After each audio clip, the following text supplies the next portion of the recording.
Late afternoon, May 27th, 1972, to Northern California, a stretch of coast with no name on tourist maps, where the road dissolved into sand and the Pacific breathes without interruption. The wind arrives first, then the sound, a low, constant percussion as waves fold into themselves and retreat. Gulls circle, but do not cry. The light is pale, almost washed out, as if the sun itself is holding back. He arrives alone. No entourage, no cameras, no witnesses who came looking for a legend.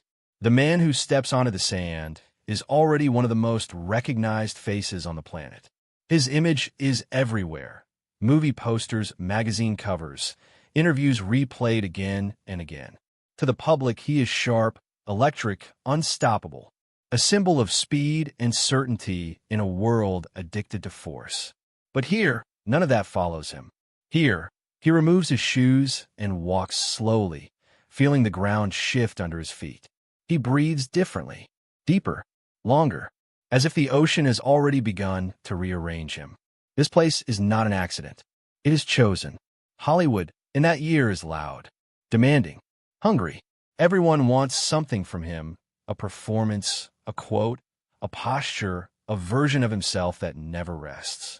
Fame presses from every direction, not with violence, but with expectation, the kind that drains without leaving a mark.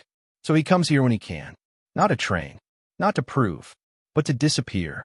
He sits on a piece of driftwood, smoothed by years of erosion, watching surfers move across the water. They are young, strong, loud in the way youth often is. Their laughter carries easily in the open air. They fight the waves, then learn to ride them, then fall, then try again. He studies them without staring. What draws his attention is not their strength, but their timing. The way they wait. The way they do nothing, until suddenly everything changes. A wave rises. They do not rush it. They let it form. Then at the last possible moment, they move. Not against it. With it. He smiles barely. This is what people misunderstand, he thinks. They believe power is something you impose, something you announce, something loud. The ocean does not announce itself, and yet it reshapes continents. He listens to the rhythm of water collapsing into itself. The hush after impact, the pause before the next wave. Even the silence has structure here. That is when the presence behind him becomes noticeable. Not aggressive, just close enough to be intentional. Footsteps, multiple, heavy in the sand. He does not turn immediately. There are 5 of them, all bigger than him. Broad shoulders, sunburned skin, arms corded from lifting boards and bodies against water. They recognize him instantly. It is impossible not to. Recognition, however, does not always come with respect. One of them laughs under his breath.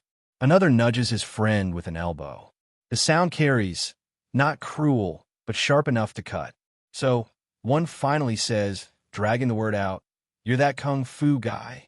The tone is casual, almost friendly, almost. He turns now, slowly, meeting their eyes without tension. His face gives them nothing. No challenge, no retreat.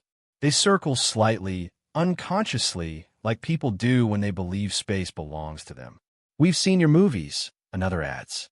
Fast, real fast. A pause, a smile that does not reach the eyes. "But that stuff," the first continues, gesturing vaguely with his hand. "That's choreography, right? Camera tricks. Real fights don't work like that." The others nod. Group certainty forming, reinforcing itself. 5 men, 1 reputation, an imbalance that feels safe to them. Around them, the beach remains indifferent. Waves continue. Wind continues. Tom is not slow. He stands, brushing sand from his palms. "I don't fight," he says quietly. They exchange looks. Confusion first, then amusement. "You don't fight?" someone repeats. "That's funny." He does not raise his voice. He does not explain.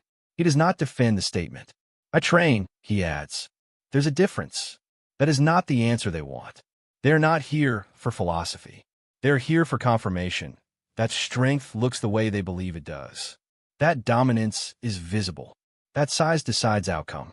One steps closer. Too close. Close enough that breath can be felt. "Come on," he says. "Just show us something." The request is wrapped in politeness, but underneath it is pressure. Social gravity. The unspoken threat of humiliation if he refuses. He shakes his head. I don't need to show anything. The air changes. Ego does not like silence. It fills it quickly. What? You scared? Someone says a little too fast. Fear is an easy word to use when you don't recognize it in yourself. He studies their faces, sees tension masked as confidence, sees anticipation pretending to be certainty. I am afraid, he says calmly. That's why I won't fight. The honesty disarms them for half a second. Then pride rushes in to cover the gap. The largest among them steps forward, taller by several inches. He smells of salt and sunscreen. His fists clench and unclench, testing weight. Just one punch, he says. You can block it. Movie star. The beach holds its breath. He looks past the man, toward the water, as if measuring distance that has nothing to do with bodies. All right, he says, but I won't hit you. Laughter. Sharp, dismissive. The man does not hesitate. He swings hard, not controlled, not measured. A full expression of belief that force alone is enough. What happens next is difficult to describe because almost nothing seems to happen at all. There is no dramatic movement, no explosive counter, no sound of impact. He steps, not back, not sideways, but slightly inward, angling his body so the punch meets nothing but air. The man's momentum, already committed, continues forward without guidance. A hand touches a shoulder. Barely. Another adjusts an elbow by a fraction. Gravity finishes the conversation. The larger man stumbles, overcorrects, and collapses into the sand, shocked more than hurt. His breath leaves him in a sharp, involuntary sound. Silence crashes harder than the waves. The others freeze. Their minds scramble to understand what their eyes just saw. There was no strike, no blow point to, nothing to explain the result. He steps back, creating space again, resetting the world to neutral. Are you all right? He asks the man on the ground. That question, more than the fall itself, destabilizes everything. Before anyone answers, movement breaks out again. Not coordinated, not planned. One lunges. Another grabs. Panic disguised as action. He moves through them the way water moves through rocks.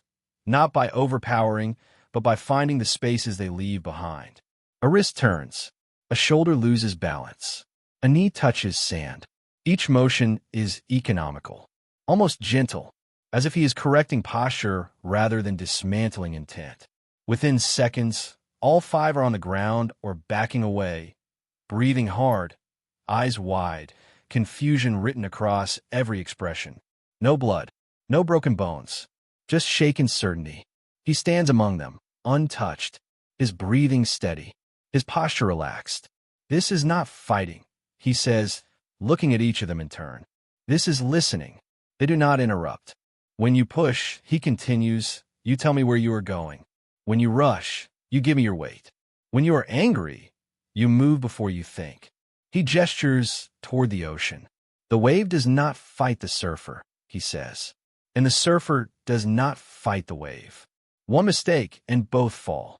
The largest man sits up, rubbing sand from his arms, staring at his hands as if they no longer belong to him. I didn't even feel you, he says quietly. He nods. That's the point. They sit there for a moment, stripped of narrative. No victory to claim. No excuse to hold on to. Fear finally arrives, not the loud kind, but the honest kind. The recognition of how wrong certainty can be. I get scared every time, he adds, almost as an aside. Fear keeps me precise. Ego makes people sloppy. No one laughs this time. The wind moves between them. A wave breaks. Time resumes. Eventually they stand. Not challengers now. Students, perhaps. Or simply witnesses. One of them asks a question he does not answer. He puts his shoes back on, brushes the last grains of sand from his palms. As he walks away, no one follows. Later, people will argue about this moment. Some will say it never happened. Others will say it couldn't have happened that way. They will demand footage, proof, a record that fits their expectations. But certain events resist recording. They exist only where ego dissolves and attention sharpens. He does not talk about it, not publicly, Not privately, because winning was never the point. The ocean does not remember the surfer. The surfer does not conquer the wave. They meet, they move, then they separate. And most people, standing safely on shore, never understand what they just saw. If this moment truly happened, should it have happened at all? Was Bruce Lee avoiding ego, or revealing the most dangerous form of power? Comment with your interpretation. There is no single answer.